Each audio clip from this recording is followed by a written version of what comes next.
समर्थ मंडळी, आपण जे घर घेतो, घरासाठी घर चांगले दिसावे यासाठी नवनवीन वस्तू आपण घेत असतो, घराला सजवत असतो. पण तुम्हाला माहीत आहे का, आपल्या घरात एक अदृश्य शक्ती वास करते, ज्याला आपण वास्तुपुरुष म्हणतो. जसा आपल्या शरीराचा आत्मा असतो, तसाच घराचा आत्मा म्हणजे वास्तुपुरुष. जर हा वास्तुपुरुष तुमच्यावर प्रसन्न असेल तर घरात सुख, शांती आणि पैसा आपोआपच येतो. पण तो आनंदी आहे की नाही हे कसं ओळखायचं? वास्तुपुरुष स्वतः आपल्याला काही संकेत देत असतो. आजच्या व्हिडिओमध्ये आपण असेच काही 21 महत्त्वाचे संकेत पाहणार आहोत. चला तर मग व्हिडिओला सुरुवात करूया. पहिला संकेत, घरामध्ये प्रवेश करताच मिळणारी शांती. कधीकधी आपण बाहेरून खूप थकलेले, चिडलेले येतो, पण घरात पाऊल ठेवताच जर तुमचं मन एकदम शांत होत असेल, तुमचा ताण हलका होत असेल, तर समजून जा की तुमच्या घराचा वास्तुपुरुष खूप आनंदी आहे. ज्या घरात नकारात्मकता असते तिथे घरात पाऊल ठेवताच अस्वस्थ वाटू लागते. दुसरा संकेत, घरातील वनस्पतींची वाढ.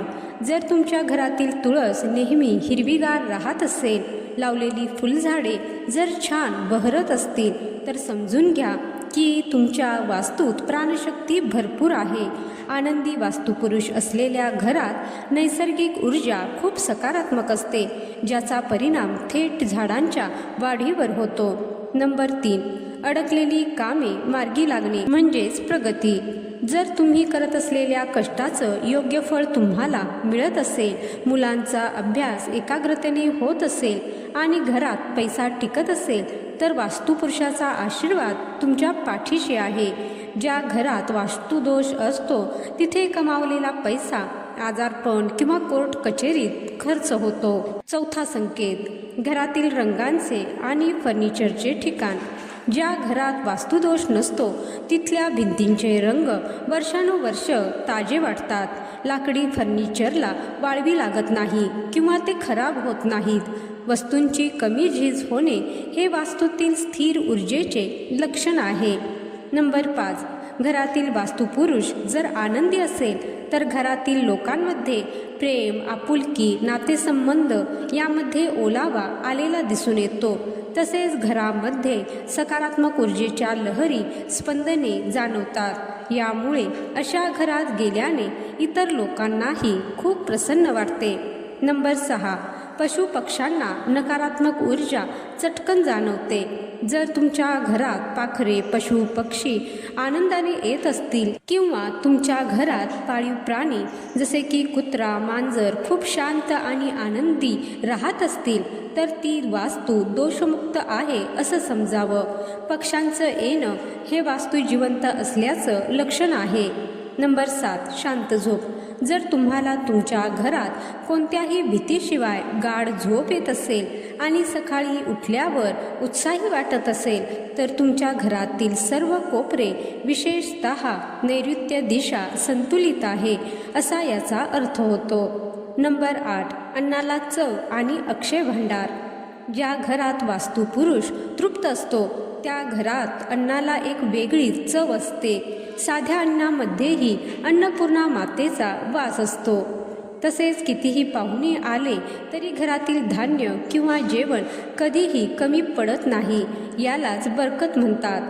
नंबर 9, घरातील पाण्याचे स्रोत आणि ओलावा. ज्या घरात पाण्याचे नळ विनाकारण गळत नाहीत आणि पाण्याचा निचरा व्यवस्थित होतो, तिथे वास्तुपुरुष शांत असतो. अशा घरात पैशाची कमतरता कधीच भासत नाही. घरातील पाण्याचा साठा, टाकी किंवा विहीर जर स्वच्छ असेल आणि त्यात पाणी भरपूर असेल, तर ती वास्तू समृद्धीचे प्रतीक मानले जाते. 10वा संकेत, घरातील लहान मुलांचे हास्य आणि आनंद. लहान मुले ही निरागस असतात आणि त्यांना घरातील ऊर्जा चटकन जाणवते. ज्या घरात वास्तुपुरुष आनंदी असतो त्या घरातील लहान मुले वारंवार रडत नाहीत. ती सतत हसत, खेळत आणि उत्साही असतात. मुलांचे घराप्रती असलेले आकर्षण हे वास्तू सकारात्मक असल्याचे लक्षण आहे. 11वा संकेत, कार्याचे वारंवार आयोजन. ज्या वास्तूत दोष नसतो किंवा वास्तुदेवता प्रसन्न असते त्या घरात सतत काही ना काही शुभ कार्य घडत असतात. मग ते नामकरण असो, लग्न कार्य असो किंवा एखादी पूजा मंगल कार्य असो, ते थांबत नाही आणि ते निर्विघ्नपणे पार सुद्धा पडतात. नंबर 12, घराचा सुगंध आणि ताजेपणा. काही घरांमध्ये शिरल्यावर एक विशिष्ट प्रकारचा मंद आणि सुखावह सुगंध दरवळतो, जरी तिथे उदबत्ती लावलेली नसली तरीही. या उलट ज्या घरात वास्तुदोष असतो तिथे कुबट आणि विचित्र वास येतो. जर तुमचे घर नैसर्गिकरित्या ताजेतवाने वाटत असेल तर वास्तुपुरुष तुमच्यावर नक्कीच प्रसन्न आहे.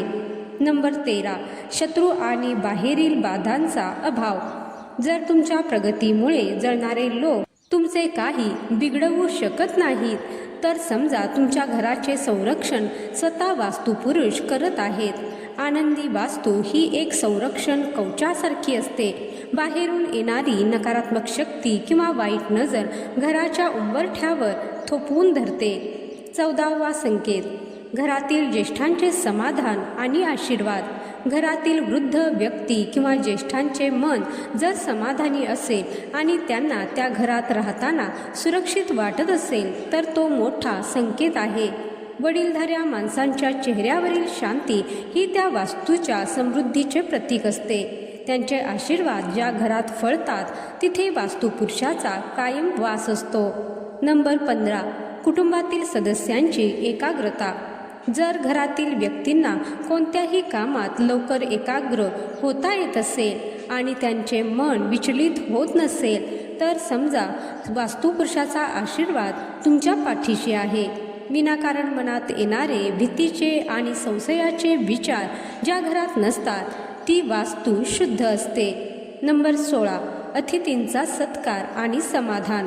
तुमच्या घरी आलेला पाहुणा आनंदाने जात असेल आणि त्याला तुमच्या घरातून बाहेर पडावेसे वाटत नसेल तर समजून जा तुमच्या घराची ऊर्जा खूप ओढ लावणारी आहे. ज्या वास्तूत पाहुण्यांचा मान राखला जातो आणि त्यांना तिथे सुख मिळते तिथे वास्तुदेवता सदैव वास करते. नंबर 17, घरातील वस्तूंचे जागच्या जागी राहणे. ज्या घरात वस्तू हरवत नाहीत किंवा ठेवून विसरायला होत नाहीत तिथे विचारांची स्पष्टता असते. विस्कळीतपणे नसणे व प्रत्येक वस्तूचा उपयोग नीट होणे हे विस्कळीत ऊर्जा नसल्याचे आणि वास्तुपुरुष संतुलित असल्याचे लक्षण आहे. घरातील पैशांचे योग्य नियोजन. ज्या घरात वास्तुपुरुष आनंदी असतो तिथे पैसा विनाकारण वाया जात नाही. अचानक येणारी संकटे किंवा दुरुस्तीची कामे निघत नाहीत. कमावलेला पैसा चांगल्या कामासाठी खर्च होतो, जसे की शिक्षणासाठी असेल, सण उत्सव किंवा गुंतवणुकीसाठी. नंबर 18, घरातील देवघराची स्थिती. जर तुमच्या देवघरातील मूर्ती किंवा फोटो नेहमी तेजस्वी आणि प्रसन्न दिसत असतील तर समजून जा तुमच्या वास्तूची ऊर्जा खूप उच्च आहे. ज्या घरात दररोज मनोभावे पूजा होते आणि देवाचे अस्तित्व जाणवते तिथला वास्तुपुरुष सदैव जागृत आणि तृप्त असतो. नंबर 19, पाल्यांचे संस्कार आणि वागणूक. वास्तुपुरुषाचा आशीर्वाद असलेल्या घरात वाढणारी मुले ही सुसंस्कारी आणि वडीलधाऱ्यांचा मान राखणारी असतात. त्यांच्यावर वाईट संगतीचा परिणाम लवकर होत नाही. घराची सात्विक ऊर्जा मुलांच्या मानसिक जडणघडण करण्यात महत्त्वाची भूमिका बजावते. नंबर 20, घरातील धान्याची चव आणि ताजेपणा. ज्या घरात वास्तुपुरुषाचा आशीर्वाद असतो तिथे साध्या अन्नामध्येही अनेक प्रकारची तृप्ती मिळते. घरातील धान्य लवकर खराब होत नाही किंवा त्याला कीड लागत नाही. अन्नाचा साठा नेहमी भरलेला असतो आणि कधीही अन्नाची कमतरता भासत नाही.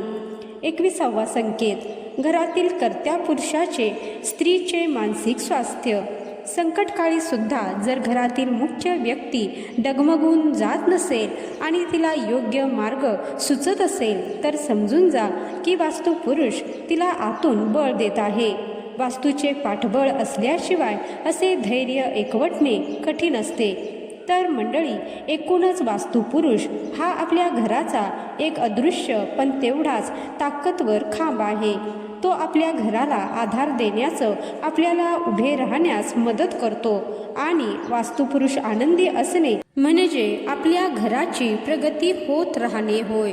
तर हा वास्तुपुरुष नेहमी आनंदी राहावा यासाठी आपण वास्तुदेवतेबद्दल नेहमी कृतज्ञ असले पाहिजे. आपल्या वास्तूत राहून आपण सकारात्मक विचारांची देवाणघेवाण केली पाहिजे. कोणाविषयी अपशब्द, वाईट बोलणे टाळावे, कारण वास्तू तथास्तु म्हणत असते. वास्तुपुरुष आनंदी असावा यासाठी आपल्या घराची स्वच्छता करणे, लहान मोठ्यांचा आदर ठेवणे, पाहुण्यांचा आदर सत्कार करणे, तसेच आपल्या ज्या रूढी परंपरा आहेत त्या पाळणे हेही तितकेच महत्त्वाचे आहे. यामुळे वास्तुपुरुष तर आनंदी राहतोच, त्याचबरोबर आपल्या कुटुंबातही सुख समाधान राहते आणि आपली वाटचाल प्रगतीकडे होत राहते. तर आजचा हा माहितीपूर्ण व्हिडिओ तुम्हाला कसा वाटला ते कमेंटमध्ये नक्की सांगू शकता. तुम्हालाही वरील गोष्टी जाणवत असतील तर व्हिडिओला लाईक करा. कमेंट बॉक्समध्ये जय श्री स्वामी समर्थ लिहायला विसरू नका. व्हिडिओ शेवटपर्यंत पाहिल्याबद्दल धन्यवाद. जय श्री स्वामी समर्थ. तुमचा दिवस स्वामीमय हो.